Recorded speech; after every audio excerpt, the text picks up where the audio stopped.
السلام علیکم ورحمۃ اللہ وبرکاتہ۔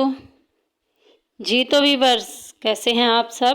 ہم بات کر رہے تھے کہ بچوں کو سبق کیسے یاد کروایا جائے جب انہیں حروف الہجا الف با تا کی پہچان کے بعد زبر زیر پیش کی پہچان ہو جائے تو اس کے بعد تجوید سکھانے میں جو سب سے پہلی بات آپ نے سکھانی ہے وہ الف مدہ، واو مدہ اور یا مدہ سکھانا ہے۔ اور الف مدہ، واو مدہ، یا مدہ کی پہچان کے لیے آپ نے انہیں بار بار بتانا ہے، 1 سے 2 ہفتے بھی لگ جاتے ہیں۔ الف وہ والے زبر کو لمبا کرنا ہے جو اپنے ساتھ الف لے کے آئے گا، وہ الف مدہ ہوگا۔ اس زبر کو لمبا کرنا ہے، اس لفظ کی ساؤنڈ کو لمبا کرنا ہے، یعنی کہ جو زبر والی ہوگی اس ساؤنڈ کو لمبا کرنا ہے جو اپنے ساتھ الف لے کے آئے گی زبر۔